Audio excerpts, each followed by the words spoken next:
Have you ever told yourself, I'll finally be happy once I lose the weight, or get that promotion, or when my anxiety finally goes away? If you can relate, then this video is for you. Imagine you've been saving for months to buy a new car. The day you drive it home, you're so excited and proud, but after a few weeks, it just becomes your car. The excitement fades because your brain adapts to a new normal. The same thing often happens with a promotion or when you buy a bigger house or you buy the latest phone. We naturally adjust and our happiness tends to return to its usual level. This is called the hedonic treadmill. Sometimes it's also called hedonic adaptation, or the psychological tendency for people to return to their usual level of happiness after positive or negative life events. In other words, we quickly get used to changes, so the emotional boost, or sometimes disappointment, doesn't last as long as we expect. And in some ways, this is good because it means we're resilient and can adapt quickly. But it also means that lasting happiness doesn't usually come from constantly chasing the next achievement or by making that next purchase. If we're always waiting for something to happen in order to be happy, then we can end up running on a treadmill, always moving but never feeling like we've truly arrived. But today, I'm going to show you how to step off that treadmill by focusing on the aspects of happiness that are actually within your control.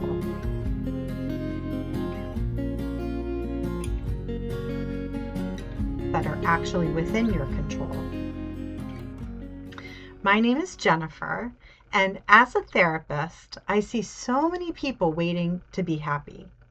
But here at Ride the Waves Wellness, we're building a community focused on finding more happiness and peace today. So think of your happiness like a blueprint. 50% is your genetic foundation. 10% is like the weather or your circumstances, but a massive 40% of happiness is within your control and is something that you can make happen on a daily basis.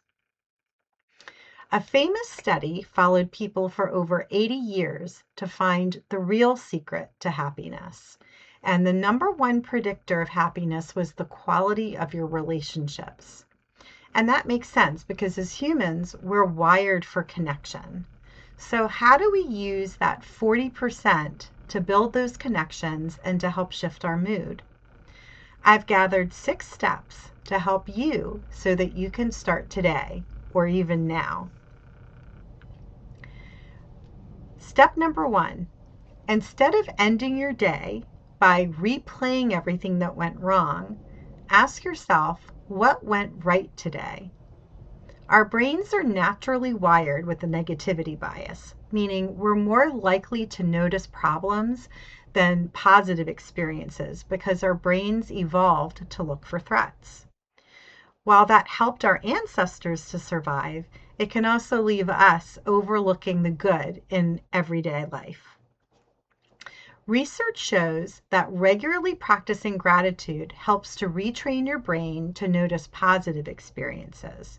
So perhaps before going to bed tonight, you could write down 3 specific things that went well, even if they're small. So it could be that you enjoyed your morning coffee, or you finished a task that you've been meaning to complete, or maybe you shared a laugh with a friend. Then the next step is asking yourself, why did those things happen today? Reflecting on why those moments occurred helps you to notice more positive moments in days to come. Step number 2, the appreciation text.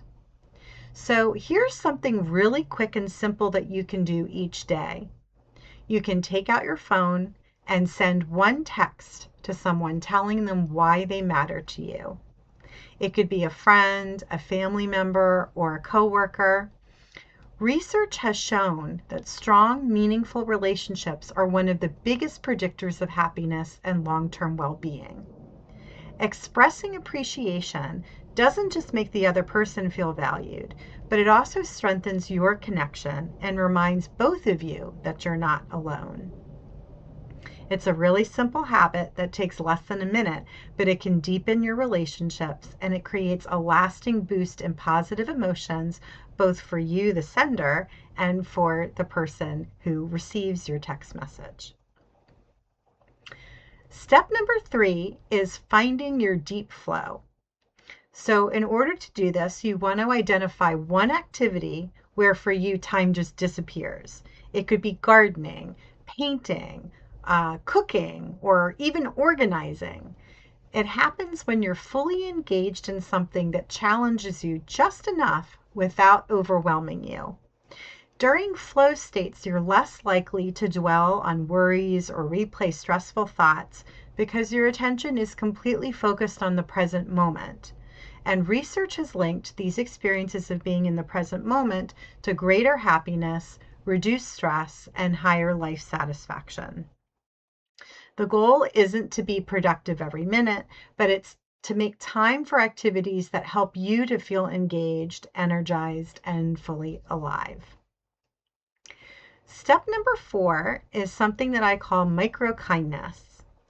And this is important because when we help someone else, our brain releases chemicals associated with positive emotions and connection, including dopamine, sometimes called the feel good neurotransmitter. And it can release oxytocin, which strengthens feelings of trust and social bonding. In addition, many people even experience what's known as a helper's high, or a warm, uplifting feeling that comes from doing something meaningful for another person. Kindness also helps to shift our attention. So when we're anxious or stressed, our minds naturally turn inward, replaying problems or imagining worst case scenarios. A simple act of kindness interrupts that cycle by redirecting our focus outward. So instead of asking, "What's wrong with me?" or "Why is my life so hard?" we're thinking about somebody else's needs.